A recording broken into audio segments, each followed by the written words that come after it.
I occasionally think how quickly our differences worldwide would vanish if we were facing an alien threat from outside this world. And yet I ask you, is not an alien force already among us? Ladies and gentlemen, welcome back to the show. It's been a while, but he's back. The host of Prometheus Lens Podcast. He's an author and a documentarian, Doc Brown. How are you doing? Hey, Tim, I'm doing great, man. Thanks for having me back. Yep, it's been a while. It's been too long. Yeah. Well, we've made up for it. We've been talking a little bit. We're back in the swing of things, I feel like. It's good to see you, man. Documentarian, right? Did I get that right? I guess. I don't know. It sounded nice. I liked it. I'll run with it.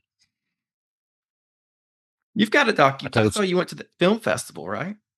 Yeah, I submitted some trailers and some podcasts and stuff. So it's like my first little event like that. But I entered 4 projects, and 3 out of the 4 won some trophies and stuff. So that was pretty cool. I told some of my family, I said, now I can add it to my resume. I'm also, not only am I an author, I am an award-winning videographer. Love that, man. They just keep on stacking up for you, Doc. You're gonna have to get a new shelf there soon. Yeah, I need some more shelf space. Yeah, hold all those books, and I don't know, maybe some books that you might be working on. I'll let you talk about that if you want. Yeah. But we still got juice to squeeze from this last book, I think, and other things that I see you as an expert on the seed war. I can say that with confidence, because actually I think you're one of the first people I talked to about that whole thing. And I'd like to talk about that serpent seed / seed war some today, and maybe its origins and what does it go back to? Who does it go back to? This is something that I've been wanting to do more of a show that's like kind of dedicated to the topic, where we just kind of lay it out, if we can some. Because I believe in the serpent seed, because the Bible says that there's a serpent seed. It's that simple. Yeah. I wouldn't call myself an expert at anything, but I'm. It was a fascination of mine for about 2 years, man. But yeah, it's to me, it's the only thing that makes sense. And I just discovered this, like I said, past 2 years. And if I'm wrong on the serpent seed, it don't affect your salvation or mine whatsoever. Misinterpretation. But if I'm right, it sure does answer a whole lot of ambiguous questions, not only in your Bible, but in your world and in your worldview.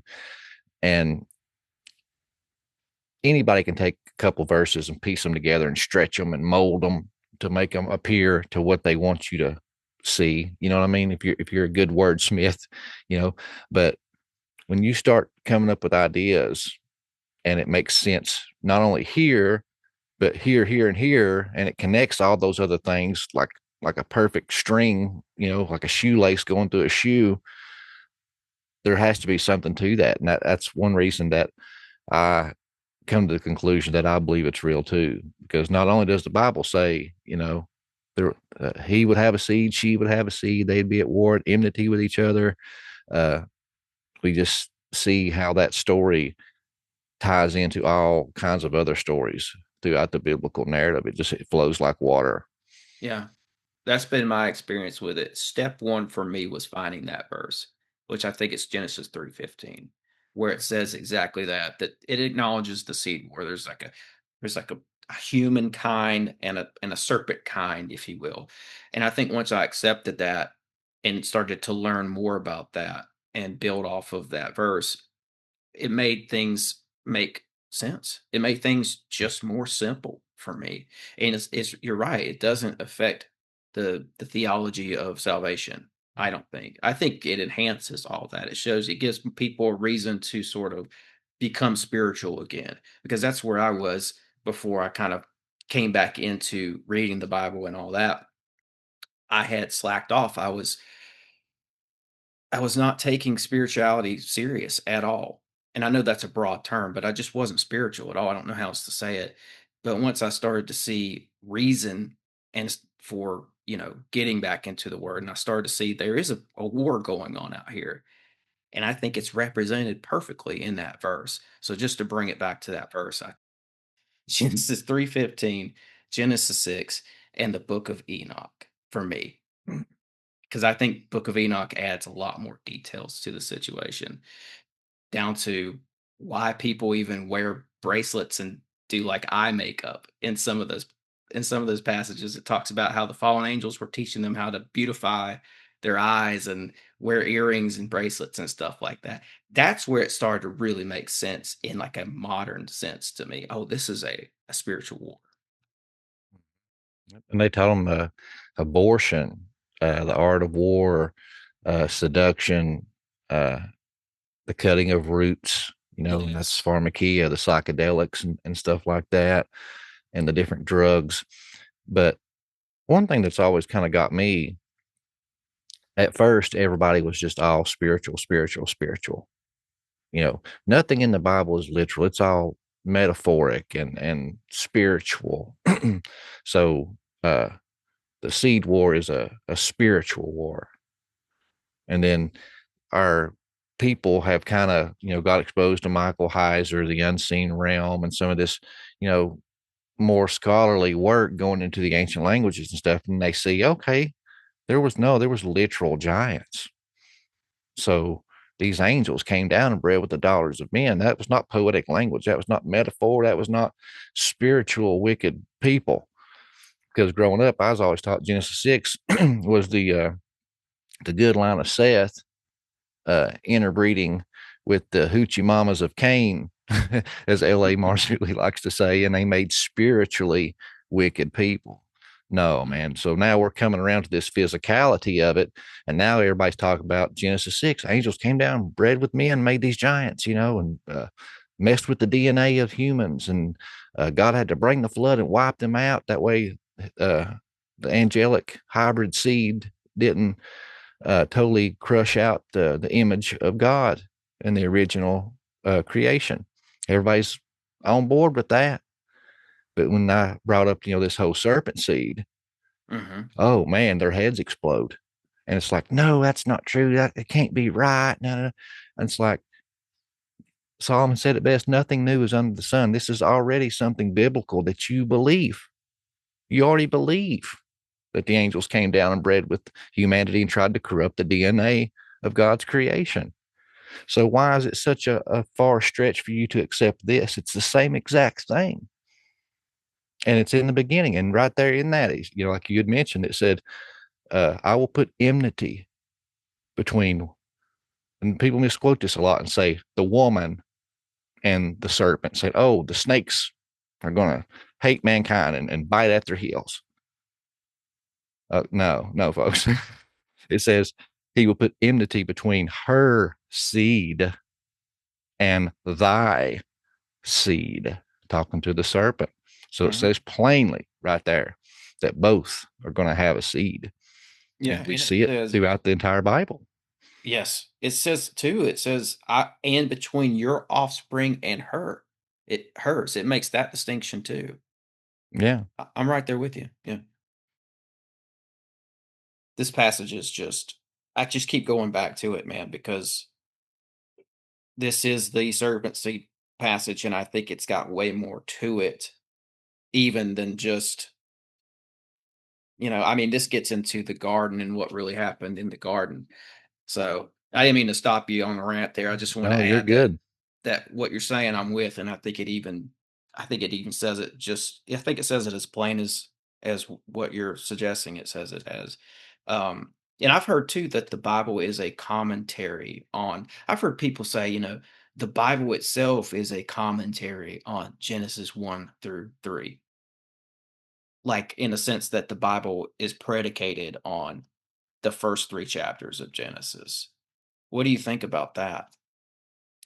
I think so. And I think that you have the overall arching story, but there's all these, meta and micro narratives, the stories within the stories within the stories. Mhm. And we see time and time again that the the Bible is esoteric. You know, there's a lot of allegory in your Bible. And for those that want to kind of try to argue with me, I throw up to them Proverbs. I can't remember what verse it is now off the top of my head, but it said, it is the glory of God to what? To conceal a thing. But it is the glory of kings to search things out. So it tells you right there, he he he's glorified by it, to conceal things. And Jesus, in his parables, he taught to all the masses. He always taught in what? Parables. He was esoteric. It was there for those with eyes to see and ears to hear. And when he would get done, he'd go back and the apostles would be like, hey, this story teacher you just told, what is it about? Even they didn't get it. And he'd get frustrated with them. And I remember one instance he said, I speak to them in parables because to them the mystery has not been given. He said, but to you the mysteries have been given, but you still ask me, Rabbi, what is this? And so then he would kind of break down, the meaning of it to them because it was lost to them. So we have to dig through these layers and find these stories within the stories, because just some quick examples of the seed war story. I think you see it echoed time and time again throughout a lot of these stories. And I'm not saying that these stories are not historically correct, but I think that there's stories within stories. You have the seed war with Cain and Abel, a good seed, a wicked seed. The wicked seed kills the righteous seed. You see it again with Jacob and Esau, the righteous seed, the unrighteous seed. And in both those cases, the eldest son was the wicked one. Well, the story within that story is the story that happened in Genesis. Our elder brothers, the angelic race, the angelic host, whatever you want to call them, but they are our elder brothers. If God is our father and all of his creations are his sons, they were there first. They're the elder brother. We are the younger brother. Job tells you, where were you when I hung the stars, when I laid the foundations? Tell me if you know these things. When the morning stars, the sons of God, the B'nai Ha Elohim, sang for joy at the sight of creation. So it tells you right there, they were there. Mm-hmm. And time again, God chooses the younger brother. You see it over and over and over again. David was the youngest and weakest son. Jacob, Seth and Abel, just so many stories I could go down, and even the allegory that Jesus talks about, the parable of the good tenant. I think that's another story within the story there. The elder brother, you have an elder brother, a younger brother. The younger brother wants his birthright inheritance now. He pisses it away and he comes crawling back home, begging to be taken back. But the father's waiting by the gate with open arms, puts a signet ring of authority and a cloak of authority back on his younger son and throws this big love feast. And what happens? The elder brother's pissed. He pulls his dad to the side. He's like, what the hell? I've been here the whole time. I've been the good son. I've not squandered my inheritance. I've not, soiled our family name. But you bring in this joke of a son and throw this big party and celebration. Where's my party? Where's my celebration and love feast? I think that's another micro narrative of the family of God, the elder brother, the angelic race, and the younger brother, humanity. Yeah, I think that the seed war is like you said, it's echoed in all these other passages. That's what's so exciting about this to me. And it's really the nucleus of everything I talk about on this show.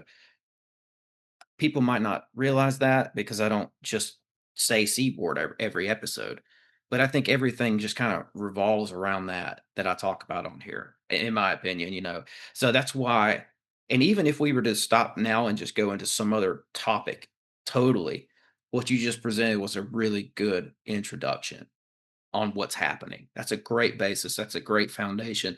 That's what I want to do here today. I want people to have a reference for this thing. So maybe they hear my 200th episode down the line and they say, oh, this is about a seed. This is about a spiritual fight between good and evil. Let me find out more about seed war. I'm gonna go back and check out that Doc Brown episode. That's kind of what I wanted Mm. to do some of that today. So I think like what everything you said is just a great. I don't want to slow us down, but man, that's great because I believe in this serpent seed, man. The question is where did it come from? Where did it come from? Like what do you think the origins are? Because you talked about we see it with we see it with Jacob and Esau. We see it with Cain and Abel even. What was the origins of it? Who was the first uh who started the lineage, do you think? I think it all goes back to Cain because, and here's where I tell people, and I lose some people, but I think the whole incident in the garden was an allegory for a sexual act. And it's important that we establish, and I think I showed you already, the Bible's full of allegory, full of esoteric stuff. Once again, it is the glory of God to conceal a thing, but the glory of kings to search things out. Jesus taught in parables because he said, to those the mysteries have not been given, but it's there for those with eyes to see and ears to hear. He's not going to spell it out for you. You got to work, you got to dig, you got to figure it out. And I think that's what this is. And if you go into the original languages in the Hebrew, a lot of stuff unfolds. So, but where I lose a lot of people is when I try to say this and they're saying, oh, so you're saying allegorically Satan was a tree? That's bogus. There's no scripture to back that up. Where's your starting point for this hypothesis? And if you go back, I did a show with Sam Tripoli on the seed war, and I laid that out first thing. There's so many passages, and off the top of my head, they're failing me. But I remember Ezekiel 31. Yes. That's the big one for me. Yes. Because there, and when I bring that up, people say, oh, he's talking to the Pharaoh of Egypt. I'm like, yeah, just like Ezekiel 28 was talking to the king of Tyre. Right. But halfway through, it changes. He's no longer talking to an earthly ruler. He's talking to the spiritual entity behind that man pulling the strings, the Hasatan.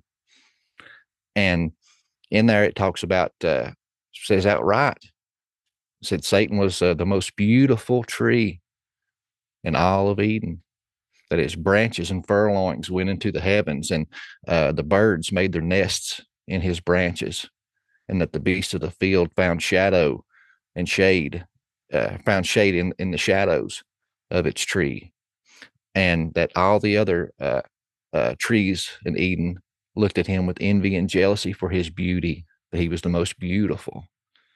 And then later on, it talks about, that he is the abominable branch, and that he would be cut down like a tree. Mm-hmm. And there's just so many verses that talk about him allegorically as a tree. And anytime you have talks of trees and roots and branches, allegorically, they're talking about lineages, family trees. And it's talked about even in the good line. It talks about that Jesus was from the root of Jesse, the stem of Jesse. And he was the righteous branch. So you have it on both sides of the fence here. So that should show you that it is what it is, folks. I mean, if I can show you one or two things, maybe that's a coincidence. But if I can show you one or two things here and those same one or two things on the opposite side and all these other places, you're going to have to be theologically honest with yourself and say, man, maybe there's something here. Yeah. And yeah, go ahead. It's esoteric. I mean, like you said, that's the word that's coming to mind. Especially with that Ezekiel 31 passage, because I came across that recently and I was like, oh, wow.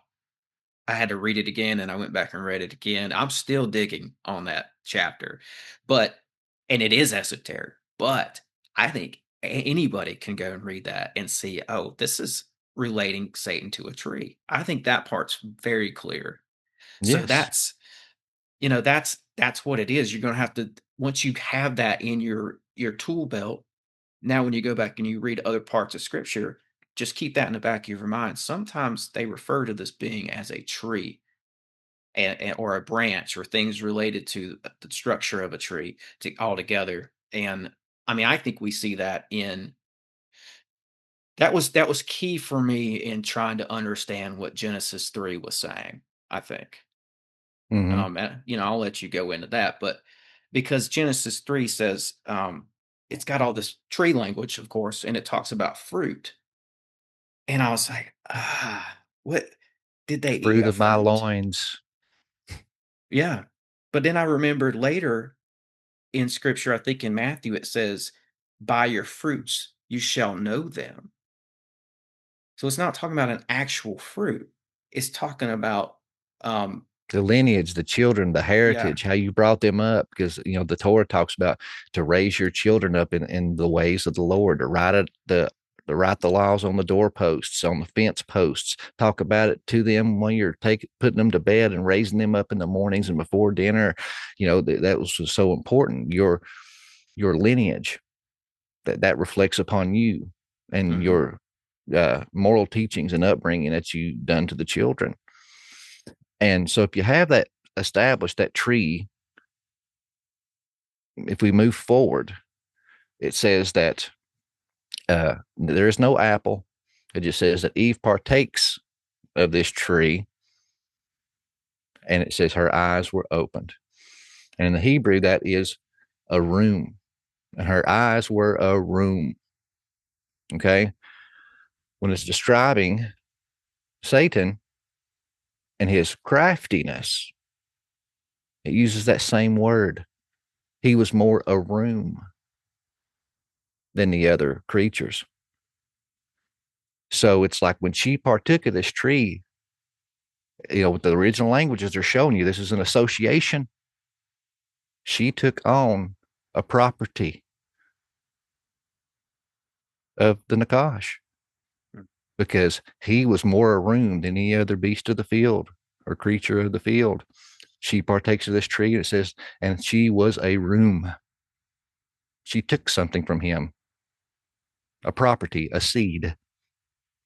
So now let's just use our common sense here. I mean, and trust me, guys, when I first heard this, I rejected it. Great scholars that I respected laughed at this and said there was no water to be held. So I didn't even look at it.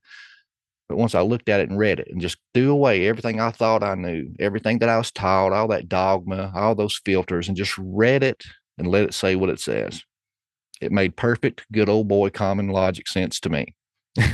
Because it says she partakes of this tree, and it says and she eats. Well, that same Hebrew word, more often than not, is translated to enjoys. So it's important when we look at these words, look at their ulterior translations, because one word can have multiple meanings, and insert those to see which one fits better in the context.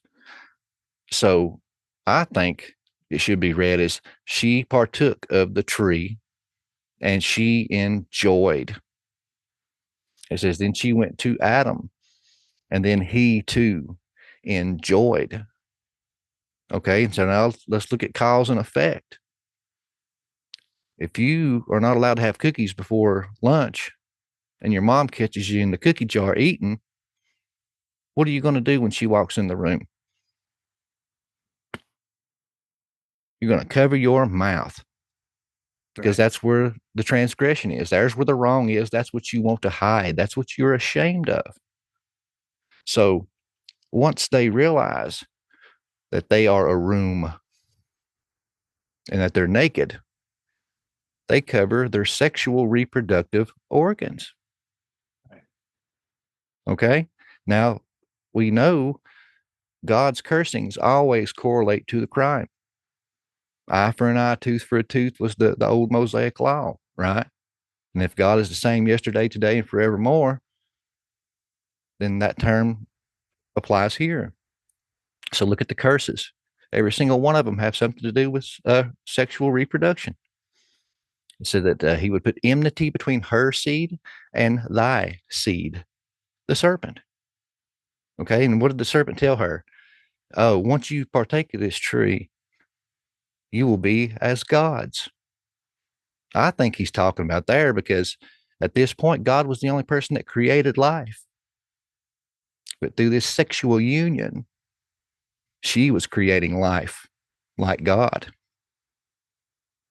And there was no pregnancies at this time because the cursing show you, because he curses her pregnancy.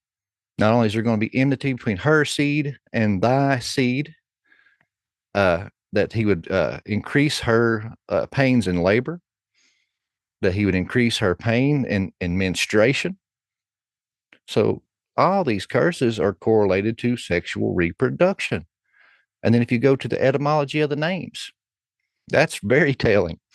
And like you said, these are commentaries. These stories are written thousands of years later, looking back. So a lot of these names are not really their names. They make up these names because that name fits the character of the person in the story or describes this person in the story. Nimrod, the rebel. Why? Because he was the rebel of God that built the Tower of Babel. That wasn't his real name, but that name give you some context about his character and what he was doing in the story. So you get to these two brothers, the twins. Okay, one was named Cain. When you go to the etymology of his name, that means acquired. What loving mother would name their child acquired? You know, that's a very important telltale there, because he was acquired by Adam. He wasn't Adam's. And then you look at Abel. Abel's name, when you go to the etymology, means breath. Why did they name him breath? Because he was in the similitude of his father, Adam, who was a lifeless being until the breath of God was given to him.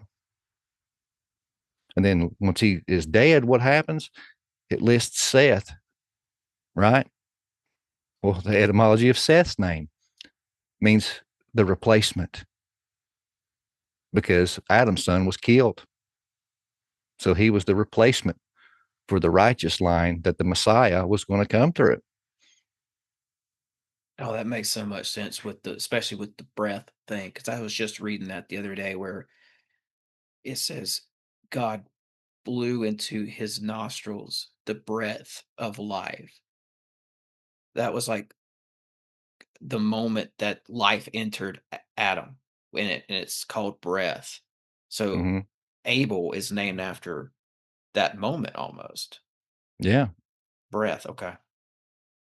Yeah. So when I found all that, man, it just kind of blew my mind. And going through, like I said, I think you see it over and over again with Cain and Abel, Jacob and Esau. David was the younger brother, just on and on and on again.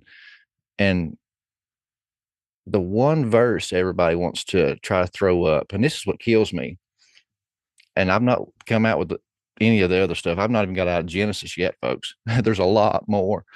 But I can bring up 100 things, connecting so many dots across the entire 66 book canon and drawing all these events together and connecting them like spider web beautifully.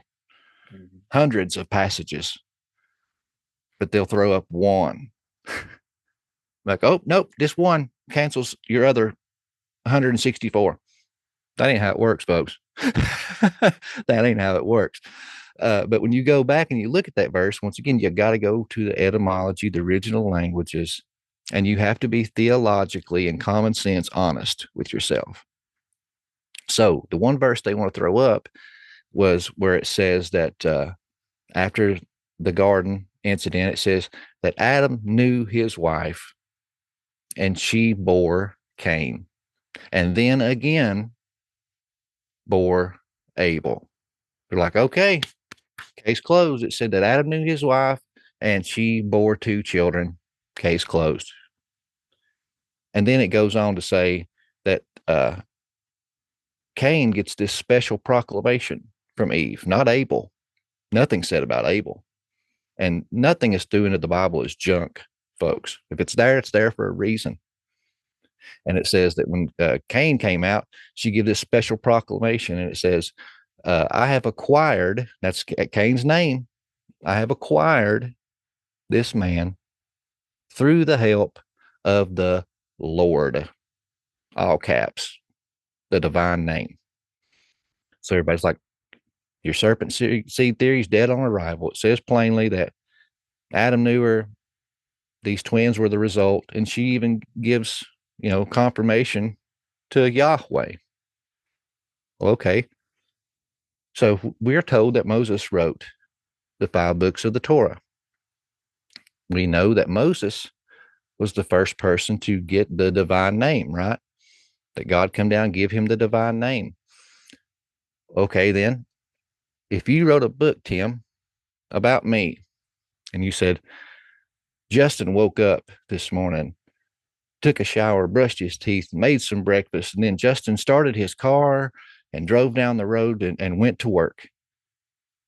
So the next day you write about me, are you going to say that Jason got up today again and took a shower and brushed his teeth and ate his breakfast and went to work just like he did the day before? You're like, well, why did you change names in the middle of your story? So why did Moses change the name of God in the middle of his story? He had it, right? If Moses wrote the entire thing like we're told, he had the divine name. So he would have been using the divine name the entire time. But that's not what happens. Up until this point, God's always referred to as Elohim. In the beginning, the Elohim created the heavens and the earth. And then day 6, the Elohim said, let us make man in our image. And that word can be singular, referring to Yahweh, but it can also be plural, talking about the divine council. So the context of how it's used is key. So now, why all of a sudden at this passage, the divine name is just suddenly inserted? And I got to looking, and I'm not the only person that asked this question or noticed this. And there's these group of scholars that come out and investigated this, and they come up with this thing called the documentary hypothesis. And they believe that there was already a written record, or in the very least, a really strong oral tradition and story about creation. So when Moses led his people out, he took the writings that were already there and added to the story. So I tell people, where you see the name change, that signals one of two things to me. Either this is where Moses picked up because he knew God as Yahweh. So all of a sudden, as soon as you get this divine name inserted, that shows you this is where he started. Or it's his very first redaction or change. So I think if you went with the original telling of creation, it was always Elohim, Elohim, Elohim. So I think the original said, I have acquired this man through the help of the Elohim. Which Elohim? Right. The Nakash. That's who. Yep. Yeah. So I think that the more I've looked into the Bible these last few years, the more I've started to conclude that, I don't think that the serpent seed started in Genesis 6. I'm leaning more towards Cain now. I've been leaning towards Cain for a while, but just talks like these to help fill in the gaps. And I still have questions about Genesis 3 and what that's saying and why some of the verbiage used was used. But the big thing for me is, well, that acquired part, that's huge.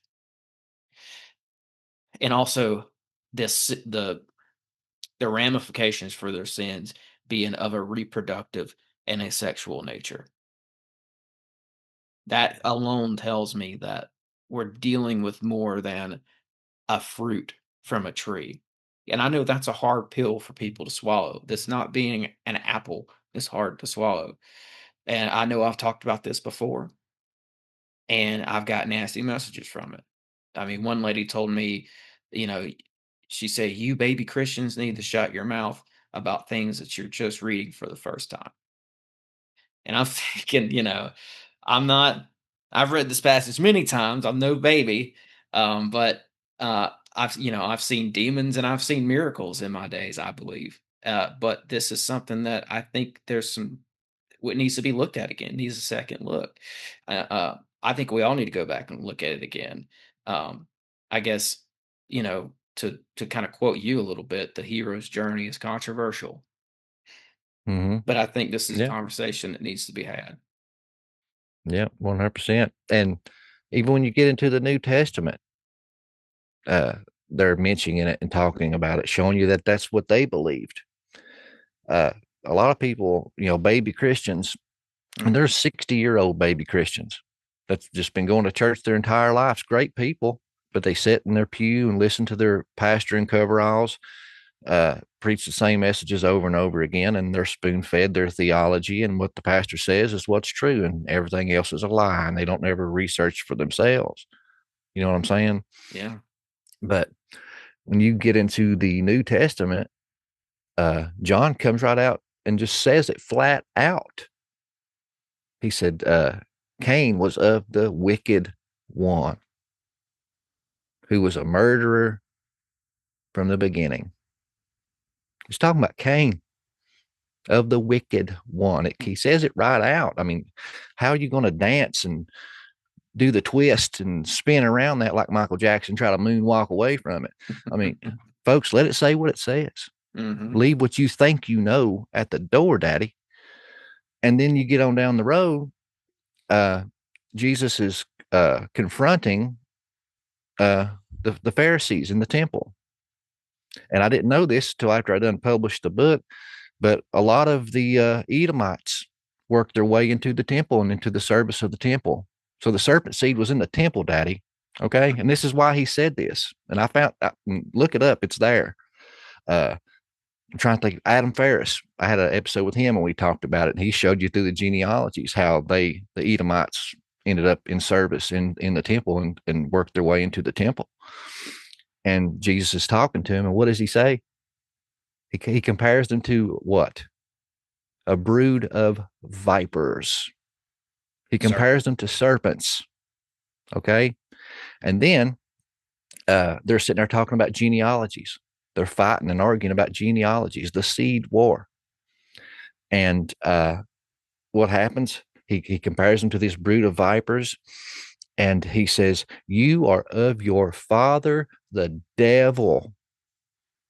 So not only does he compare them to vipers, he comes right out and says, you are of your father, the devil, who was a murderer and a liar from the beginning, and the truth is not in him. And you do the works of your father. Okay. So he comes right out and says it. He compares them to a serpent and even calls them the serpent seed. And look at their reply. A lot of people stop there. If you keep going, their reply is pretty damning to the context of the story. If you are kind of like, oh, I see what you're saying, but you can't say that definitely. We'll keep reading. Because they respond to him and say, we were not born of fornication. We have but one father. Okay, the context is Cain. You're of your father, the wicked one, who was what? A murderer from the beginning. Talking about Cain, the first murderer, folks. Quit trying to tootsie foot and moonwalk around it. And then they say, oh, we were not born of fornication like Cain was. Okay. And then it says, we have but one father, because those two boys didn't have one father. And they're talking about genealogies. They were claiming to be from the seed of Abraham. And he says, no, you ain't. You are of your father, the devil, who was a murderer from the beginning. And to further back the point up of the born of fornication, Paul in 1 Corinthians, I think it's chapter 11, he's talking to the church. And he says, I have a jealousy for you. He said, I have a righteous jealousy for you. He said, I prepared you as a chaste virgin. Okay. So the context is sexual, folks. He said, I have a righteous jealousy for you. I have prepared you as a chaste virgin. And he says, but I am afraid that you will be beguiled as Eve was beguiled by that twisting serpent. I mean, ding, ding, ding. Hello, Yahtzee. You know, Context. hey, McFly. I mean, he comes right out and says it, and he uses the same word that was used in Genesis. You know, the theologians all agree and talk about the law of first mention. That's the first time that word is used in Scripture. Okay. And Paul is referring back to it in a sexual context. He uses the same word, beguiled, as Eve was beguiled. And the context is sex. He says, I prepared you as a chaste virgin, but I'm afraid you will be beguiled as Eve was beguiled by that ancient twisting serpent. I mean, folks, I love you, but I can't lead you to the river and make you drink. I mean, but it's plain as day for those with eyes to see and ears to hear. Yeah. Even back to the insults that you are of your father, the devil. Just need a little context for that, because I think people overlook that and they think that means those are somebody who's mad, who's just slinging out empty insults. But those are direct. That's from insults. Jesus, folks. Yeah. That's the words of Jesus. And then I get those people that say that, once again, want to go back to everything is spiritual. Nothing's physical. You know, the Sethite view. These two people got together, a righteous spiritual seed and a wicked spiritual seed, and made spiritually wicked Nephilim giants. Come on, folks. So they want to say, oh, well, he's saying the works. They're doing the works of the devil, so therefore they're his children. Okay, maybe in a microcosm, or macrocosm, a story within a story. But they're talking about genealogies there, folks. You quit trying to twist stuff to fit the narrative that you've been taught your whole life, because you're afraid to come out of the cave. You know what I mean? It's the allegory of the cave, son. Step out. That light's going to be blinding. It's going to hurt. But if you let your eyes adjust and sit there and marinate on it, you're going to open your eyes to a whole new world. I mean, he was sitting there saying, well, we are the seed of Abraham. So it was talking about physical genealogies. Why all of a sudden would it change to just spiritual? And what's the whole point of the genealogies, guys? If there was not two distinct seeds, why go through all the trouble to document the two lines and to separate one from the other? Because the other one was obviously wicked. And it's not just spiritually wicked. It's the corruption of the image of God. The whole reason that Genesis 6 had to happen. And everybody wants to talk about Enoch is the seventh from Adam.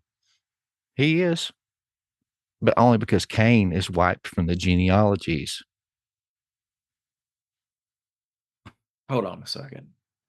Can you break that down? Well, yeah, when you go through the genealogies and you start, counting them up, everybody talks about, oh, Enoch was the seventh from Adam. Well, yeah, he is.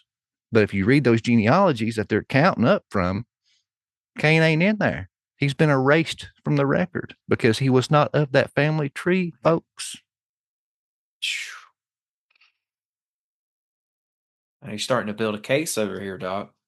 Yeah, I mean, I've just obsessively searched this out for the past 2 years and wrote a book on it. I mean, who the hell am I? What do I know? Yeah. Well, and again, honestly, I don't think that this stuff affects your salvation. Some people might be getting red. Oh, yeah. It solidifies your faith, man. It should. Strengthens the faith, I think. Gives people a pressing reason to find Jesus in the first place, I think. Mm-hmm. Yeah. Yeah. The whole reason why Jesus came. That's the reason why that bloodline was kept pure, and they tracked it to show the people beyond a shadow of a doubt, hey, this guy was not of the serpent seed. He came from the pure, perfect line that stems all the way straight back, uncorrupted, to Adam, God's original creation. And that's why it said Jesus was the second Adam. So the first Adam, the first son of God, the B'nai Ha Elohim, screwed up royally. The first king and priest of creation, he screwed up royally.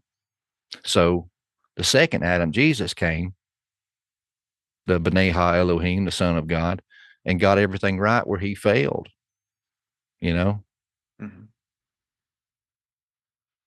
I think I'm with you. I still have some questions about why it says certain things the way it does in Genesis 3, but I'm leaning towards your side. So this is not like a gotcha type of a setup or question at all. But it says here, the woman said to the serpent, we may eat of the fruit of the trees in the garden, but God said, you shall not eat of the fruit of the tree that is in the middle of the garden, nor shall you touch it, or you shall die. But the serpent said to the woman, you will not die, for God knows that when you eat of it, your eyes will be open, and you will be like God, knowing good and evil. Some of the things that you broke down, but it's just that verbiage that had me hung up for a while, where it says, and this is a New Revised Standard Version. It says, "May eat of the fruit of the trees in the garden, but not the You may fruit of the enjoy tree." the fruit. And what So the if you, fruit is from right, the sexual seed, yes, the which I know fruit you of the broke that down. loom. Yeah. And but I'm just throwing it back in because it's that verbiage that I think people will get hung up on. Yeah. But That's why you got to go back to your original languages, folks. I mean, these yeah, English Bibles, I mean, they're good, but they're not. We have a modern interpretation and spin on a very thousands of year old ancient text. So we have to go back to the source and look at the original languages and the cultural heritage, and mythologies, legends, all that kind of stuff, because all those things affected the society of the people of that time that wrote this book. So that's the only way you're going to properly understand them. And I think that's what happened with Genesis 6. We see just this little blurb, the sons of God came down, bred with the daughters of men, made Nephilim giants. Okay, move along. And we're like, whoa, mm-hmm. slow it down, back up and reversing. I want some more detail on that. That's a pretty significant thing. And you just give us a little blurb and move on. What the hell? Because they wasn't thinking about us thousands of years later. They Right. were thinking of the people of that time. The people of that time had the scroll of Enoch, I believe. Or if they didn't have the scroll of Enoch, it was in the very least a very well-known, established oral tradition. So they were like, there's no reason to beat a dead horse here, folks. We have the scroll of Enoch. We have the oral tradition of the creation and the angels coming down and doing what they did, brought the flood. That's redundant. We're not going to beat a dead horse. Everybody already knows about that. And there's already scrolls out talking about it in full detail. And I think the same thing happened with Jacob and Esau. Esau, you just get a couple little passages about this guy and then they move on, because I think that they had other scrolls, Jubilees, Jasher, the Ginsburg Legends of the Jews. I think they had these scrolls floating around. And like I said, if in the very least, if they didn't have the scrolls, they had the oral traditions and legends and lore. So they were like, there's no reason to beat a dead horse. Everybody knows about Esau and the things he did and this, that, and the other. So that's why I think it's so important we read these things and study these things. There's so many well-meaning, good-hearted Christians that if it's not in their 66 book canon that the Catholic Church put together, it ain't no good. You don't need to read it. It's of the devil. Mike Heiser said it best. Something does not have to be divine inspired to be important for historical and cultural context. It's going to help you understand your canon better. It's going to fill in a lot of gaps and let you know, what they were thinking and the thoughts and beliefs of the people of the time. Yeah. Well, I thought that this started in Genesis 6 with the Watchers coming down to Mount Hermon and taking Earth women, and I thought that was what Genesis 3:15 was alluding to, was this event that was going to happen, where and that event started the seed war. So before I had Cain in my mind as a culprit here, I still believed in a seed war. I think we're just backing it up a little bit, right? Essentially, we're just saying, oh, it goes back further than that. And where did these angels learn it from? Nothing new under the sun. Where did they get this idea from? I think because they saw it happen in the Garden of Eden. And when you read the book of Enoch, there's this little passage, a little verse in there. I think that's kind of important that we kind of skim over. But it says about the fallen angels, it says that they became subject to the Nakash. So it's like the Nakash was like, okay, I'm going to show you how to really piss him off. If you want to rebel and, and do this and that and the other, I'll show you what I did and what you can do. It's like he taught them how to do it and told them how it works and put it in their head, and basically give them the blueprint, the game plan. Yeah. Plus it sort of grew their numbers too by doing that.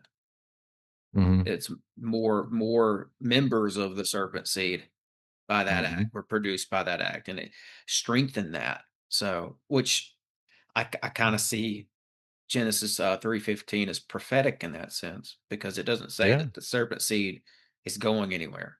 It seems to allude to it.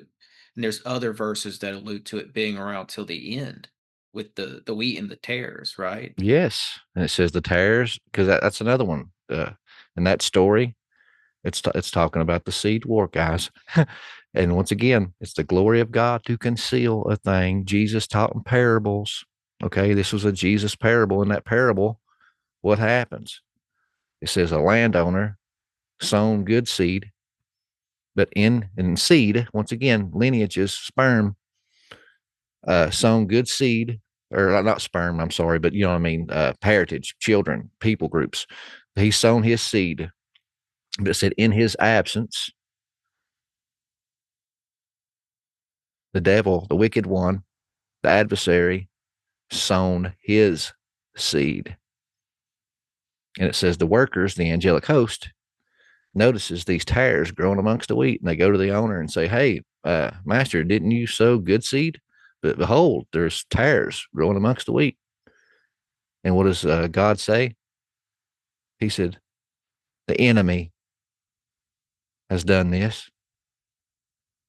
And he said, well, should we pull up the tares? No. He said, least in pulling up the tares, you destroy the wheat. No, let them grow together. He said, and come harvest time. And what does it say in the Bible? The harvest is ripe, but the workers are few.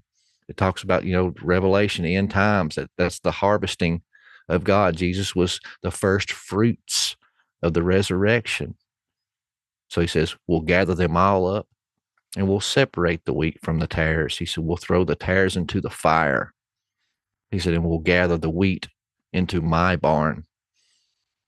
He's talking about the serpent seed, the war, the seed war. And it's, once again, it's there for those with eyes to see and ears to hear. And he uses it again with another analogy of the separating of the sheep and the what? The goats. Okay, so we have this seed war, Genesis 3:15. What does he say? I'll put enmity between her seed and thy seed.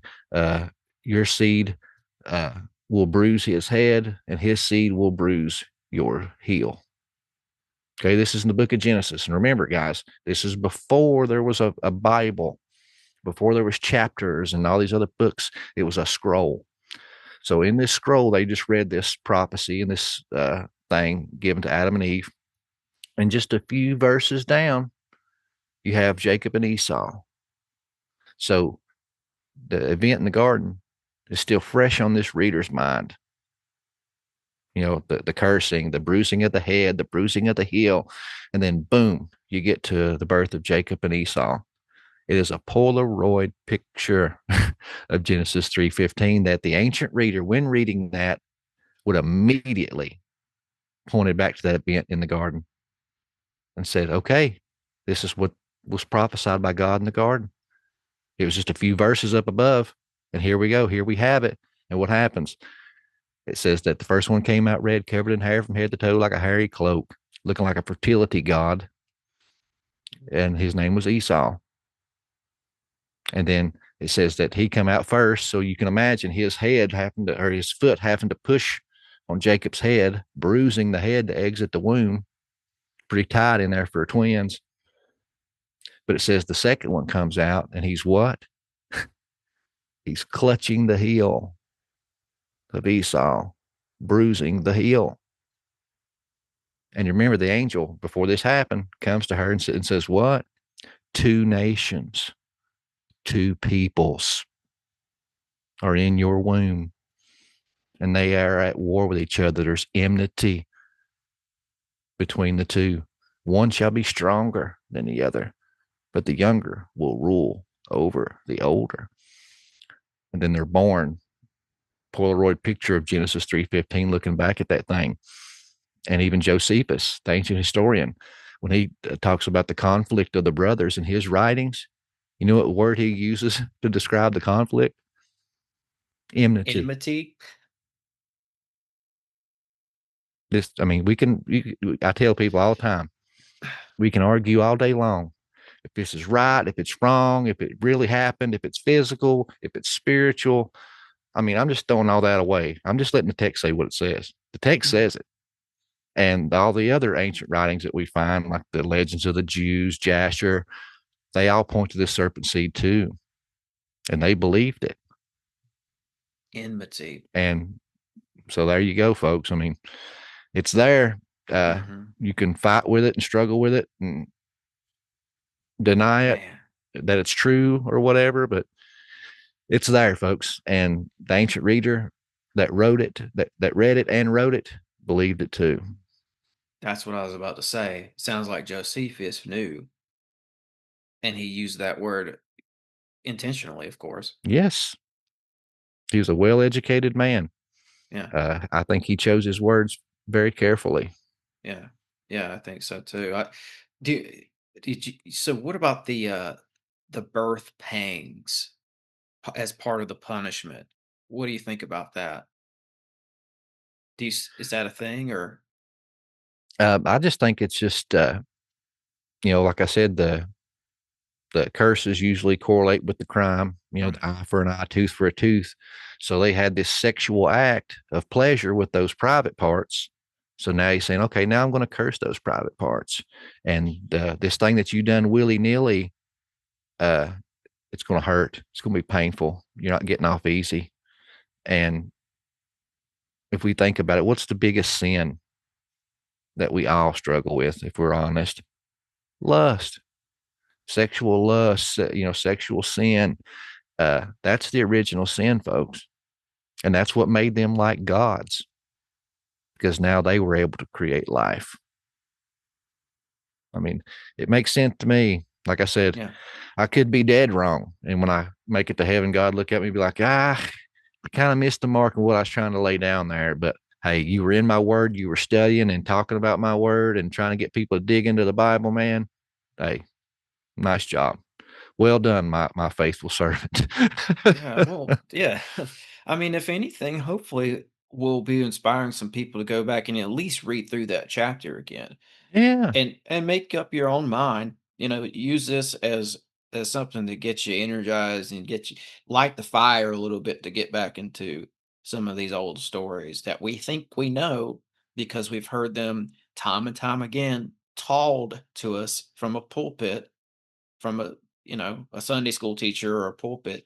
We're living in a day and age where we have to go back now and look at things for ourselves.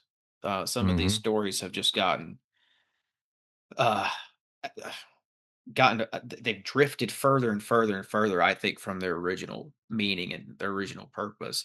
And I think people will be hesitant to accept some of this. Some people will, because it sounds dangerous. It sounds like something that shouldn't be this version. But I would suggest that's because it sounds like an actual sin for once. It sounds dangerous because it is kind of naughty and gross and nasty, or whatever word you want to use there. It's real, though. It's real. That's life.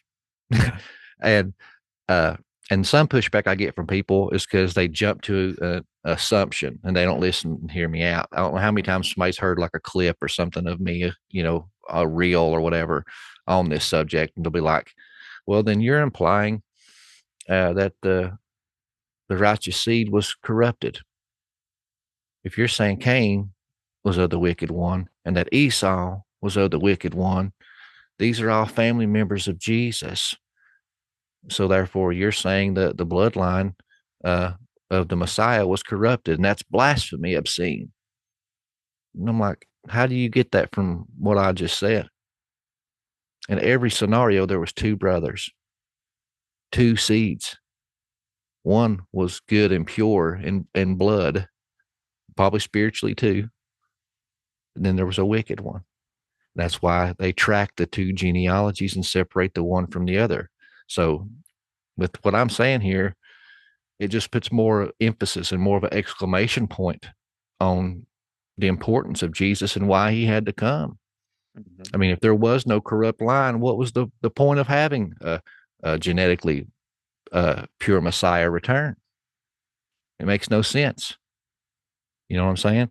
Yeah, and all this weight is put into genealogies to the point where we have books dedicated to just genealogy. Yes. And then they make a point to say that's a good thing about Noah. That's kind of like why he was a chosen one, because he was perfect in his genealogy. Genealogies. Generations. Exactly. Yeah. Yeah, 100%. And another thing people want to throw at me too, people are really bad about making false assumptions, in my opinion. Like, for instance, when I bring up, a possible second incursion, it's not in the Bible. You're adding to the word of God. There's plenty of things, the dark ages, ancient wars, and, there's all kinds of stuff we can prove historically with archaeology and science that happened that's not in the Bible, because everything's not in there. Just because it's not said in there doesn't mean it didn't happen. And they'll be like, and this is the one assumption that really kills me, because I hear it all the time. No, the punishment of the fallen angels was so severe, they would have never done it. No one else would have ever rebelled. How many times have you had your ass whooped for going out in the road or sneaking out? Did that stop you? No, you just got smarter, or you think you did anyway. If you want to do something, you're going to do it. And God gave them free will. So that, to me, that's a false assumption. You can have that idea, but you cannot back that up scripturally, because it's an assumption. And they say the same thing about Satan and with the whole tree allegory. I've had some people bring up to me, well, okay, let's take what you say is true. If Satan was this tree in the garden, Jesus is referred to as the tree of life. So you're saying that she could have partook of any tree? You're saying she could sleep with Jesus? Or in the end, when we partake of the tree of life in Revelation, that we're screwing Jesus? That's blasphemy, obscene. I'm like, you're making a lot of false assumptions and presumptions there. Mm-hmm. So if me and you are at a club, and I'm going to be the good guy, I'm the good one, and you're this heathen, Tim, and this girl walks in to the bar and steps right in between us both, and the bartender says, hey, both of these men are single. You can partake with either one you want. Well, you being the bad boy, if she partakes with you, there might be some drugs and alcohol and sexual promiscuity in the parking lot later that night. But if she partook with me, I would just wined and dined her and asked her what her favorite color was, and we just had a good old, good clean time. So just because she partakes with you in a negative thing doesn't mean she's going to partake with me in a negative thing. So if that makes sense. So I tell people, just because she partook of the evil tree and done evil doesn't mean when she partakes of the good tree that it's going to do the same thing. Yeah, absolutely. I went back a week or two ago and listened to some of your older episodes, and I came across one where you're talking about this a lot, and you had on Dr. Joy Pugh. Mm-hmm. I listened to that episode, and she said something that stood out to me. She said, to understand the end, you have to go back and understand the beginning. Mm-hmm. And the context of her saying that was you guys were talking about this stuff, these events of Genesis, and the possibility of Cain being the originator of the seed. But I think broadly, it's like, do you think that this understanding this story in this way helps people to understand the book of Revelation? I know we talked about the wheat and the tares, but how much more is there to it to unlocking the Bible? Yeah, I think it's multifaceted, because we also have some people, when I talk about this, and I say, he talks about a serpent seed, and everybody points to Genesis 6. That was the fallen angels. That was not Satan. That was not Satan's seed. So where is this serpent seed? If it's not in Genesis and you believe the Bible, where is this serpent seed then? I've had some people say, oh, it's in Revelation. When you get to the end, Satan's allowed to have a seed, but not till the end. And it's the Antichrist. And I'm like, okay. So where did the genealogy and the bloodline come from that got to that point? And I firmly believe that the reason why this is such a hot button contentious topic is because Satan is hedging all of his end times bets on this seed war, his bloodline, and his Antichrist at the end, right?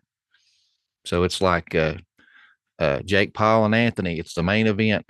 You know, he's hedging all his end time bets on Jake, but we already know Anthony's going to knock him out. You know, God's going to win. So I tell people, if you are hedging all of your bets on this one horse, are you going to go around and shout how your horse is going to win? That way other people can buy in on your horse and you lose more money? Or let your enemy know who you're putting all your money on? That way they can be watching for this horse or sabotage the race or, you know, poison the horse. No, you're going to obscure that. You're going to make that as secretive as you can, not tell nobody, because that's your ace up the sleeve. That's what you're hedging all your bets on. And so if it was just advertised for the world, you're more likely to lose, you know? So I tell people, in the Bible, it says many times, it gives curses and warnings to people who change the word of God or add to the word of God. Well, why make that threat if it has not already happened or being done at that time? So if I was going to try to obscure, if I was Satan and I was only allowed to obscure one thing to the masses and in this text, wouldn't it be your family line who you're putting all your end time bets on? I mean, to me, that's what I would do. If I had a great grandson that was going to take over the world, and I had this divine prophecy or dream that it was going to happen, I sure as hell ain't going to be going around telling everybody about it and try to get the boy killed the day he's born. You know, I'm going to try to everything I can to make sure he survives and gets to where he needs to do to make that dream of mine true. And so I think that is one part of it. But the other part is the rulers of the world, the elites. And this is not a biblical idea too, the guys. This is a secular idea. You know, you get into Nicholas de Vere, the Dragon Court. He talks about the de Vere family. He talks about the Merovingians, all these things that Gary Wayne talks about. These are all family groups that claim they are from the Dragon Court, the serpent seed. They draw their lineage back to Cain. And they say Cain was the eldest and firstborn brother. The birthright, the right to rule should have been his. He was screwed out of it. And we are from that line. We are the rightful heirs and rulers of this world, and we were screwed out of our birthright. It's a microcosm of Jacob and Esau, guys. The same story, Yes. just a different way of telling it. And these are your elite ruling class today. These are your Rothschilds. These are your, De Veres. This is your Merovingians. And these people come from that bloodline, and they feel they have the divine right to rule. And that's why they interbreed and try to keep that bloodline pure, because like I said, we can debate if it's real, if it's fake, if it's made up, whatever, but they believe it. They do. And they're the ones with all the money, pulling all the strings, making all the decisions. So in the very least, I think we need to be good stewards and study what they think is true and what they believe. Because I think when we do that, we see more correlations to the Bible than contradictions, in my opinion. There's too many things that rhyme to ignore. Yeah, I think you nailed it, especially too with the microcosm of Jacob and Esau, because I'll just give you a little color for that, because I think that the Muhammad had red hair. He comes out of the Petra region. I think he was Edomite, and the royal family traced their lineage back to Muhammad. Queen Elizabeth has said publicly she traces her lineage back to Fatima and Muhammad. Fatima is his daughter, Muhammad's daughter.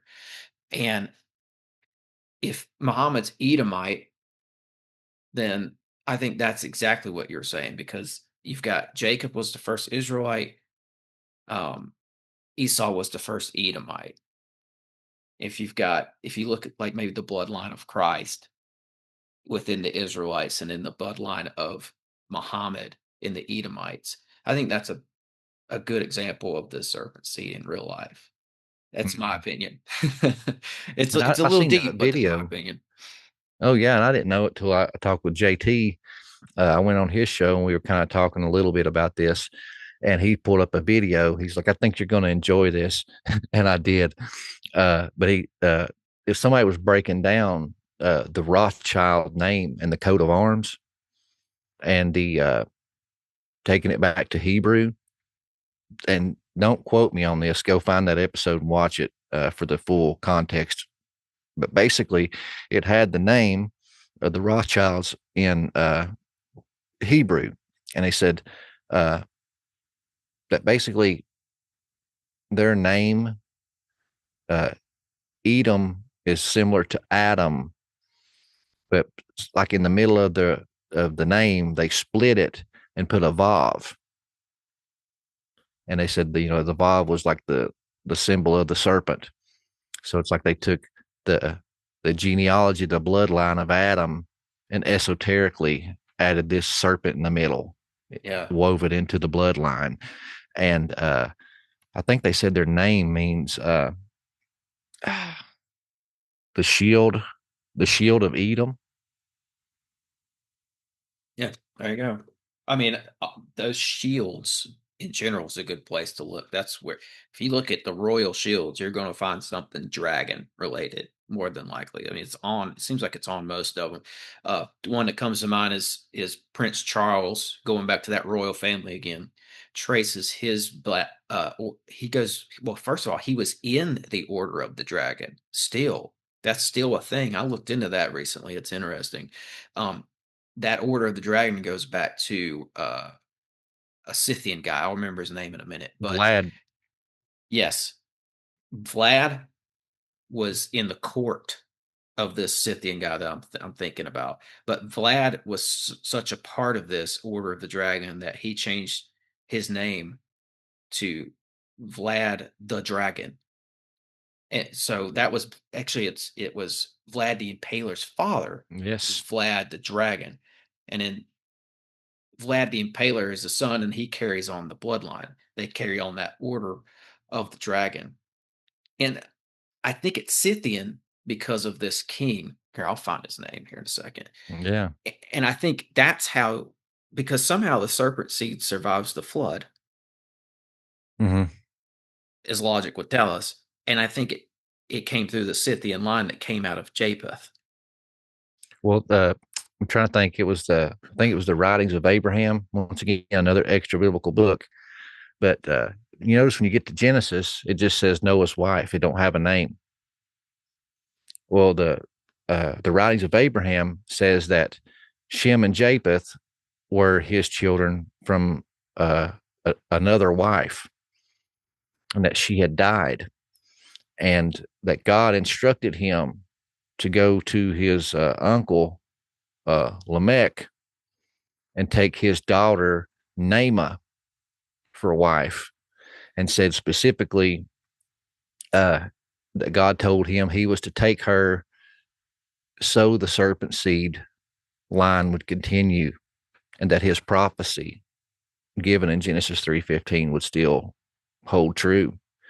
And between Noah and Naamah is where we get Ham. And then when Ham uncovers his father's nakedness, you go to Leviticus 17, it says to sleep with thy father's wife is to uncover thy father's nakedness. So, and from their sexual incest union birthed Canaan. And that's why Noah said, cursed be Canaan, a servant to thy brother Shem and Japheth he shall be, because he was an incest baby. And that's why he was cursed from the beginning. That's right. Yeah, because he had Cush and Nimrod come out of that line of Ham. And I think I looked into Nimrod a little bit recently, and it occurred to me that he was kind of like the revival of this Cain figure after the flood. They called him the like one of the most evil men on earth in some of the old texts. I don't know how they worded it. Like, it reminded me of Aleister Crowley, like wickedest man in the world. That's how they were talking about Nimrod. And he comes out of that line of Ham.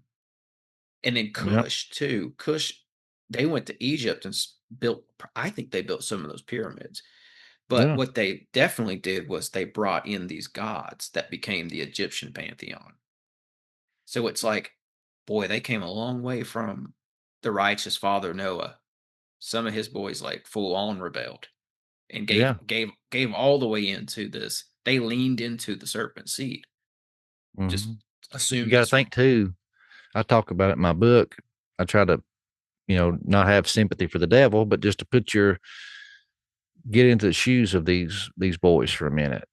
And I talk about, have you ever, been involved in a move? Your dad or mom got a new job in a different town or something, and you had to relocate and move, and you grew up in this town, most of your life, and you're just 12 years old now. And you had a group of friends, you just had a skating ring, and every Friday night, all you guys would meet up and go to the skating ring. There was a secret place down by the railroad tracks that you would steal your parents' cigarettes and smoke them. You had a routine and a life. But then you move away and you're uprooted. Everything you know and everything you used to do, everything you used to enjoy is now gone. I think that's kind of how maybe Ham felt. He remembers that pre-flood world. He remembers the giants, all the sexual promiscuity, probably the drugs, and just all the stuff from that world. And then all of a sudden he's plucked up and derooted and placed in this new world where all that stuff's gone now. So I think he missed it. And he had all that knowledge from that time. He was there. So all his sons, he talked, your parents sit around the fire and talk about the good old days. I think his good old days was talking about the pre-flood world. All the knowledge, all the promiscuity, the sexual sin, all the things he enjoyed that are now gone. And that line was trying their best to revive that and get back to the good old days. That was their MAGA movement, but it would be make Mesopotamia great again. Yeah. And MMGA. I think you're right. I think he had a memory of it. And I like how you laid that out. I've heard too, just to add on to that there were some tablets left for them, buried tablets with some of this knowledge on it. Because I was reading through Jasher recently, and one of the things I came away with was both sides, Noah and his family, and some of the people who didn't accept God, both seemed to know that a flood was coming. It was in the air, like they knew about it. Some of the ladies, I was reading through Jasher, and it talks about how some of the people didn't want to procreate because they're like, why should we have kids? It's the end of the world. Don't you know that God is bringing a judgment upon us? So I think that some of these groups got together and said, we need to write some of this knowledge down and preserve it in case some Yeah. of our ancestors do survive whatever this chaos is that God's bringing. Chaos isn't a good word, but catastrophe. So Paracelsus talks about how when the boat landed finally after the 40 days and 40 nights, two of Noah's sons got out and they went and they found tablets that were buried under Mount Ararat. Another legend is one that I found that the Freemasons had, that that line of Lamech, Tubal Cain, Nama, some of those kids that were Lamech's kids buried tablets of information underneath the Great Pyramids. Mm-hmm. So, I think there was, like you said, I think there was a memory of this, and possibly they had stored like almost like a library for themselves or for their descendants, just in case people survived. I always thought that was interesting. Yeah, you got to remember too. It said it took him like 120 years or something like that to build this boat, and that he was preaching to the people to repent, to repent. He was telling them it was coming. They all just laughed at him, thought he's full of it. And like even with Nama, I found out through who was it? Ryan Peterson in his book broke down the etymology of her name, and her name means calmly and beautiful. And he pointed out, he's like, isn't it funny how it says that in Genesis 6 and in the book of Enoch that the angels came down because they thought the women were comely and beautiful. He said, I think this was kind of like a hat tip to Nama, saying she was one of the original ones, or that she was from that line anyway. Mm-hmm. And it talks about her brothers, which their names almost mirror image in the original Hebrew to Cain and Abel. Tubal Cain, and I can't remember the other guy's name, but some scholar had looked at it and talked about how eerily similar these names were. And he said that this is a genealogy, and all of a sudden a woman's inserted. So that's strange. That would definitely drew the attention of the ancient writer. But like, you don't talk about women in genealogies. Why? Because she was important. And then all of a sudden, first time ever in a genealogy, they talk about the professions of the boys. Nobody else got talked about what they did for a living. Why was it needed that they needed to know that with these guys? Because it was important. Because he said that one was like a master of metallurgy, and the other one was a master at planting crops or something like that. But the things that these boys were masters of were things that were taught by the fallen angels. So Ryan had, proposed that maybe Nama was one of the first brides of the fallen, and they traded her for this sacred knowledge and wisdom, and that they become, experts of. I thought that was a pretty cool possibility anyway. Yeah, it is. It is. And I do wonder how, I guess this is the $1 million question, where it says giants in the earth in those days and after. How did it happen?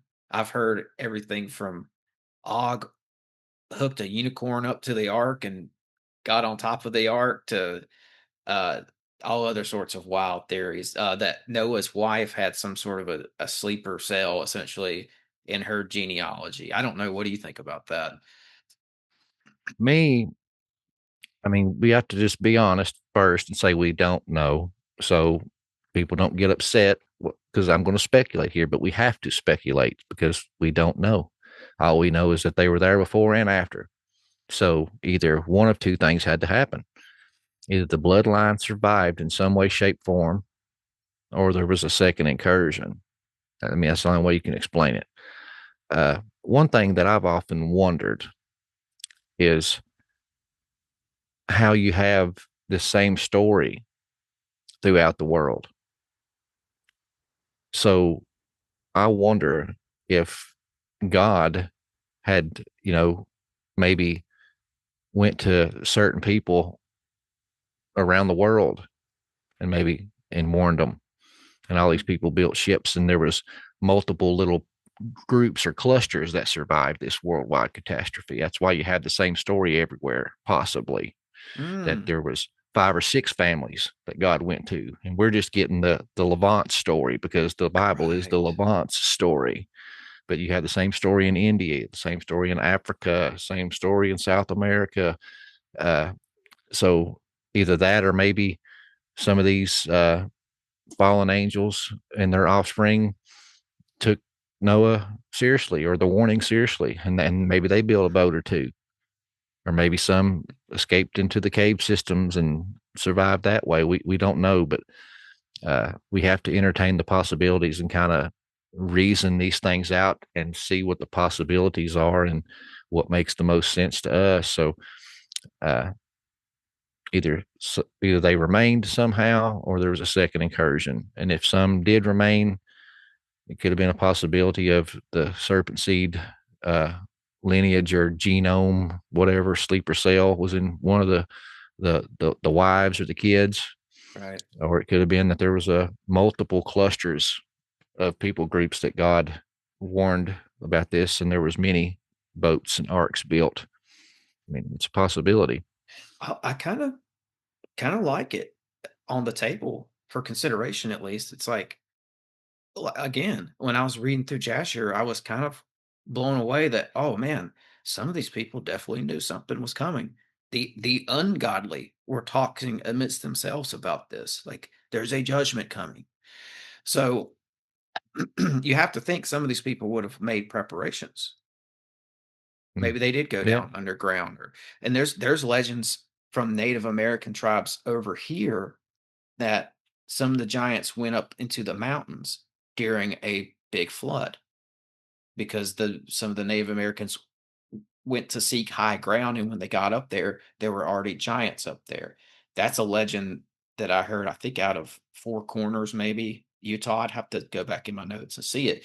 And also, another thing you said that I really like, when I first started reading this Bible for the first time, really reading it, like when I decided I'm going to read all the way through this and give it my mind and my attention. One of the things that stuck out to me real quick was like, reading through the Old Testament was, oh, this is a microcosm of the rest of the world. It's just focusing on the Levant, because the lessons that it's teaching you about these peoples in the Levant is a microcosm for lessons for people groups everywhere.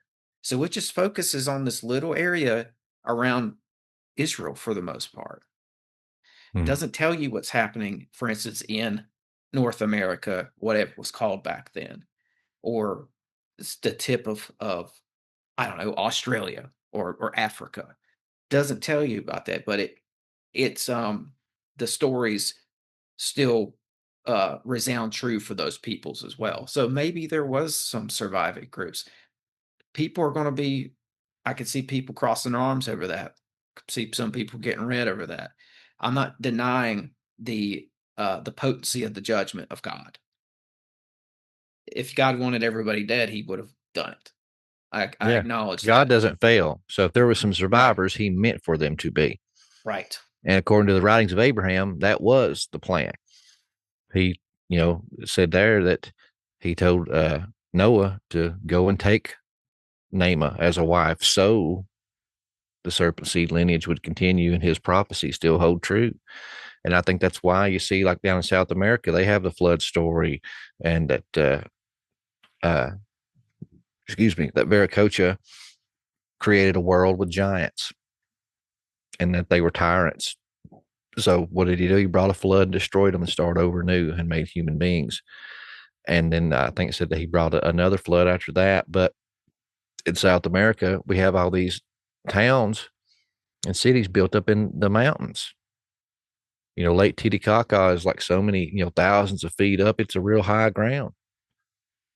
Same thing with the Machu Picchu, and what is that city on top of that mountain over there? Is it Machu Picchu? Is that what that is? I think that's Machu Picchu, yeah. the one that's up real tall. There might be a Yeah. couple of them like that. So they were going to the high places to build Right. their cities and towns. I think because of these floods. And I just spoke with Freddie Silva, and he's not a Christian, but I'm one of those type of people. I think we all have pieces to the puzzle. We don't have to agree on everything to exchange ideas with each other and learn things from each other.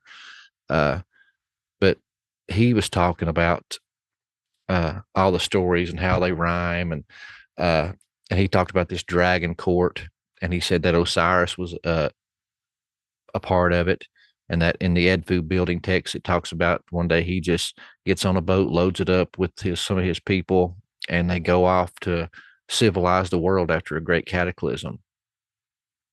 And then Mesopotamia, you have the story about Oannes rising out of the water after the flood and civilizing people. Viracocha shows up on a bed of serpents without paddles with his disciples, the Viracochans. They teach the people of South America the 7 sacred sciences and all these things. North Americans, the Star people, came down, taught them cultivation, took some of their women and bred with them and made giants. All these stories sound so similar. And he was saying that he believed because it was from the same school of people or group or class of people, and that the ancients called them gods. But he said, but in our vernacular, a god to them is just somebody that is a master at their craft, someone that's a master at making metal objects out of rock that can make medicines to heal the sick and resurrect the dead. All these things. He said these people were very knowledgeable in the 7 sacred sciences, so they were looked at as gods. And after this great cataclysm, this school of people that survived took it upon themselves to sail out all over the world and try to re-civilize the world. So I think, I mean, it makes sense, but in a biblical perspective, it's the same story as Genesis 6. It's just told through a different lens, so to speak. I looked it up, and Machu Picchu is one of the ones up top that you're right, and it says here it's almost 8,000 feet tall. Yeah, I mean that's up there, man. It's up there, man. Wow, I had never considered that location in the context of the flood like that, where maybe this was a retreat. Those people lived through a flood, so they were like, hell no, we're going to build up high as hell. That way, if this happens again, maybe we'll fare better. Yeah, and that's the one that confuses everyone with as far as construction goes. It's got stuff up there that we still don't know what it was for at all. It's a lot like Egypt in that regard. I do have a big question for you. I've got a couple, so I'm trying to think of, maybe I'll ask you this one because it's Genesis related. What do you think about this? Just to go back to something here, the Lord said to the serpent, "Because you have done this, cursed are you among all animals, and among all wild creatures. Upon your belly you shall go, and the dust you shall eat all the days of your life." And then, just to put it in the context, the next verse it says, "I will put enmity between you and the woman, and between your offspring and hers. He will strike your head, and you will strike his heel." And to the woman, he says, "I will greatly increase your pangs in childbearing." So there's a lot of cool stuff here that we talked about today. But this, cursed are you among all the animals. And I looked up the Hebrew for that one time, and I don't remember, but it was a word that's associated with cattle sometimes. What do you think that's saying about this entity? What do you think it's describing? Well, see, like I said, I think a lot of this is, allegorical. So if we look at the story, I believe in the gap theory. I believe if you read Ezekiel 28, it's about Satan. He says, every precious stone was your covering. Beryl, onyx, topaz, jasper, your inlets were set in gold, and they were perfect, and they were made for you the day you were created. That's the priestly ephod. And so it's painting him in a priestly role. Then it says, that he defiled his sanctuary. So it even said he had a sanctuary. So it's like he was the first king and priest of creation, I think. And when he was kicked out of the garden, he was demoted. And the coverings given to Adam and Eve, I believe, was his garments, his priestly ephod, his crown of authority.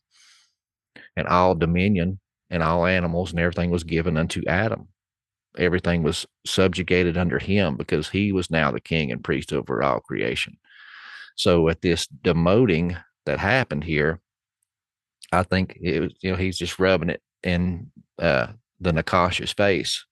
He's like, oh, you used to be high and mighty and everything was under you. But now even the beasts of the field are going to be above you. You're going to be the lowest of the low. And metaphorically, on your belly you shall go, because that's a shameful movement. Back in the ancient times, they would prostrate themselves in shame. So he was prostrated on his belly. And he says, in all your days, the dust you shall eat. Adam was made from the dust. So he's going to be trying to devour and kill his younger brother for all creation. So once again, there will be enmity between the seed lines, the brothers. And once again, like I said, it's echoed, in my opinion, with Cain and Abel. It's echoed again with Jacob and Esau, and just over and over again, man. So I think that was like metaphoric, poetic language, and God basically spiking the football in the end zone. It's like, oh yeah, you used to be high and mighty. Now even the animals are above you. You're the lowest of the low. Yeah, and that, when you put it that way, it reminds me of Isaiah 14, even, where it says you will be brought down to Sheol, and some other things. But it talks about, it's describing this thing falling from grace, if you will, and being brought to a bottom of something, and shame and all that. Wow. That's Yeah. That's something else. That's something else. But one other question with that too, like, in my mind, because he says, upon your belly you shall go. That's, to me, that suggests to me that this was walking upright. Yeah. Yeah. Which means, I don't know, did it have the features of a serpent before, or was it just like a I think he was a seraphim. Yeah. Yeah. So I mean, he was humanoid. He stood on 2 feet and upright, just like Adam. But he, was a seraphim. So I think he had kind of like, either serpentine features, maybe scaly skin, or this serpentine elongated head. There's a bunch of routes you could go with it, but I mean, he's described as a seraphim. And even when you go into that Ezekiel 28, people say, oh no, he was a cherubim, because it said, you were among the cherubim, you walked amongst the stones of fire. The Septuagint doesn't say that he was an anointed guardian cherub. It says that he was amongst the cherub, and walked amongst the stones of fire. So he was in that divine council court amongst the cherubim, but he was in fact a seraphim, because when you go through all the passages talking about Satan, he's talked about as a seraphim. Makes sense to me. I love that at Ezekiel 28, where it's talking about the king of Tyre, right? Yeah. At first, and then it switches to, for me, it's plain as day, because I was reading through that this past, I think maybe last summer or recently, and when I was reading through it, that, and when I hit that part, I was like, wow, just the feeling in the room just changed. God is addressing the king of Tyre, and he very clearly addresses, in my opinion, a spirit over the king of Tyre. Or I think I've heard you say it, a spirit behind the king of Tyre, something that's ruling over him or influencing him. Yeah, man. Because I mean, he's talking about an earthly king, clearly for a while. But then when it changes, it talks about he has this priestly ephod, and that he was in the Garden of Eden and walked amongst the stones of fire, and he was perfect in all his ways and unmatched in beauty. And I mean, he's clearly not talking about this human anymore. The king of Tyre was not perfect in all his ways and amazing in all his beauty. And he was not in the Garden of Eden, and he didn't walk amongst the stones of fire. And I think that's talking about the heavenly temple. Some people say, oh, I think they're talking about stars or planets. Because you got to put yourself in the context. He's painting him as a priest. He's talking about the sanctuary. Says he defiled his sanctuary, and amongst the stones of fire he walked. That's the coals of fire in the holy temple. When Ezekiel gets his vision and goes up to the holy temple in heaven, he tells the angel, my lips are unclean. I can't speak before the Lord. And it says he reaches in the fire and takes out a coal, a stone of fire, and presses it upon his lips and cleanses his lips. And you see him again in Revelation. It says that the angels of judgment reach into the stones of fire and start hurling down fiery censers from the altar of God, the stones of fire. And I think too, like the king of Tyre there very much could have been part of this bloodline. Yeah. And in this case, this king who's in the serpent seed bloodline has some sort of a direct access to the serpent himself. Is what it seems granddad. Like. Yeah. Yeah. Like I don't know, kind of like Darth Vader and the Emperor. Yeah. I mean, and it does. I mean, if you take what we've talked about today and some of the things we've thrown out, some of it we've speculated on, but we were up front and said, hey, we're speculating, but scripture says XYZ. You tell me what other theory somebody's has that puts a pretty red ribbon and bow on the rest of the ambiguous scripture and even the world situations of the world leaders and the ruling elite class, and just ties everything with your worldview, your secularism, your Bible, and just ties them in a perfect, pretty little red bow like that, man. That's why I've doubled down on it. I'm like, it's going to take somebody showing me some hard evidence and not good old boy. Oh, my pastor said X, Y, Z, or I think it's this. No, you're going to have to take more than that. I've doubled down. I found enough stones to build a firm foundation to stand on this for the rest of my life. And like I said, there's no other theory out there that ties everything together this beautifully than the serpent seed theory. Yeah, it works for me. And it's taken me a while to get there. Oh, it did me too. I didn't just overnight jump to, I don't want to say jump to conclusions, but I didn't overnight make these decisions and sort of awaken to this as a truth in scripture. I believe it took me some time to work my way up to it. It's things like studying the modern world. Like I got into conspiracy big time in 2020. And one of my big revelations was, oh, the bloodlines are 100% real. I thought that was something that they did back in King Arthur's time. And, it's long been dead and dusty. It's not a thing anymore. No, these bloodlines are still alive today. When I realized, oh, whenever people say that the royals even in Europe are a bloodline, now I know the gravity of that, what that means. Mm-hmm. That's 1,000-year-old line of people that they have fought wars to keep going, done all unspeakable things to keep that bloodline pure. And it plugs right into this for me, especially when you look up this guy. I came up with his name. It was Sigismund of Luxembourg. He started the Order of the Dragon that Vlad would join and carry out. So, and I looked into them a little bit. They've got the dragon on the crest, of course, and the dragon's got its tail around its neck, looks like an Ouroboros. They've got looks like a Templar cross on the dragon's back. So it's loaded with symbolism. But I looked into it, and you can trace this guy's lineage back to Noah, the Sigismund. So that was big for me. It's little things like this that solidify this for me as well, man. This is interesting.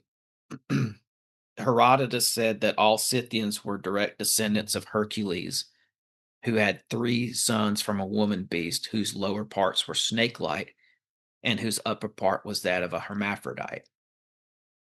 It's describing this entity that looks like Melusine. The Baphomet, the duality there. Yes, and that. Well, he's Sigismund of Luxembourg, right?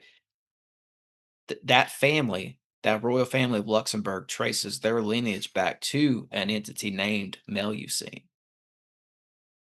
So I found all these cool little tie-ins. So like, it's a bloodline, man. That's what else can you say? Yeah, I mean, 100%. And like I said earlier, debate all day long whether it's factual or true. They believe it. Yeah, and they believe it. They're the ones calling all the shots and with all the money. So yeah, I got one more question for you. Study it out. Yeah. One more question for you, just because I have you here. I got to ask this. You don't have to give me a huge spiel on it unless you want to, but the day 6 people. What do you think about that? Does that fit into this at all? I think so, because it ties into the gap theory. When Satan was the king and priest of creation, he was over those day 6 people. Because when you go in there, it talks about the day 6 people. Let us make man in our image. That's the divine council. But then it talks about the man being created on the 6th day. And then after that, you hear about the creation of Adam and Eve. But those creations are totally different. It's not a re-examining of the same story, folks. I've heard people tell me that, but it's just not there textually, because the stories would be the same, just greater detail. They wouldn't contradict each other, but they do. They contradict each other, because it says when he made the day 6 people, it said male and female, he created them. He just created them. Well, Adam, it says that he creates him by himself. And he makes him from the dust of the ground, breathes the breath of life into him. For an undisclosed amount of time, he's by himself. He's by himself long enough to realize that he's lonely. And then later, he gets Eve. But the telltale of that is when you read that story, it says that he creates Adam before there was any vegetation on the ground. Well, vegetation was laid out on day 3, folks. So sometime before day 3, might have been day 1, might have been day 2. We don't know, but it says that Adam was created before there was any vegetation on the ground. So he was the successor. He was created to take the place of the Nakash. He was a special creation. And it says that he was a B'nai Ha Elohim, a son of God. Every time that phrase is used in Hebrew, folks, it's talking about divine heavenly beings. I postulate that Adam was a member of that divine council. He was part of that us and our. Let us make man in our image. It said Jesus was the second Adam, right? We're going to be recreated in his image with an eternal heavenly body, the second go around when we return back to Eden. And it says, do you not know that ye will judge the angels? So you're going to have a seat on the divine council, just like your ancestor Adam did. So it's like you said at the beginning of the show, it's best to know the beginning if you ever want to understand the ending, because it says, Paul tells us that if we endure to the end, that we can call ourselves B'nai Ha Elohim. We can be true sons of God and sit on that divine council and help rule with our Father in paradise, just as Adam did.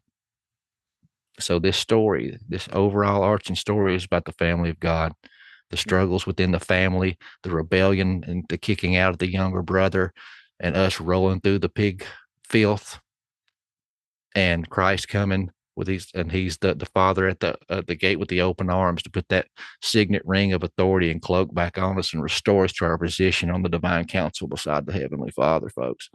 So it's all about the fall, the redemption, and the return back into the family of God. All right, man. Wow. This is why I had you on. I wanted to have this conversation, and I knew you were going to bring it, and you brought it. Wow. Gave me a lot of things. Well, you gave me some stuff to think about. It's a lot of stuff I was already thinking about, but more than that, I think it filled in a lot of gaps for me, man. I appreciate that. We made some connections today that, I just didn't see coming. I love when that happens. There's Awesome, man. major connections here. So this was great, man. I appreciate you. Appreciate your time. I appreciate you coming on here and laying all this out. And just I hope people will keep an open mind, and hopefully we'll give everybody in turn something to think about with this one as well. So again, man, I just want to thank you for coming on, and say anything you want to say. I think you wrapped it up nicely, but if you got any other last words, give it to them, and of course let them know where they can find you. No, Tim, I appreciate you having me back, man. And I love our conversations. Me and you get together, we actually have conversations. That's what I love. I love the conversations and the exchanging of ideas. And you got a perspective different than I got. And you may think of things and remember things you've read that I haven't seen or read. So I think these conversations are very important. It's just an added bonus that it's just fun as hell, and I really enjoy it. Yeah. So thank you, man. I appreciate it. But yeah, my show, Prometheus Lens Podcast, anywhere podcasts are served. The website is PrometheusLensPodcast.com. The book, Epic of Esau, Birthright and Seed War, goes into great detail about the stuff we were talking about today. And yeah, Tim's got a copy. Yeah. Tim be my Vanna White tonight. There we go. But you can get that on my website. I can get you an autographed copy if you want an autographed copy, and I send out sticker packs and other little things like that with it if you get it directly from me. Or you can go to Amazon, get a physical copy or a digital copy. Or now my audiobook is now out. So if you can't read, no judgments, or you just don't want to read, no judgments, you can go to Audible and get it read to you by me. So check out any of that stuff out, man. I'd greatly appreciate it. All right, cool. I'll have the links down below. Everybody, make sure you go and visit the links in the description and go check out all the things that Doc here has to offer. And it's been another banger. As always, break the mold, conquer the realm, and thanks for listening.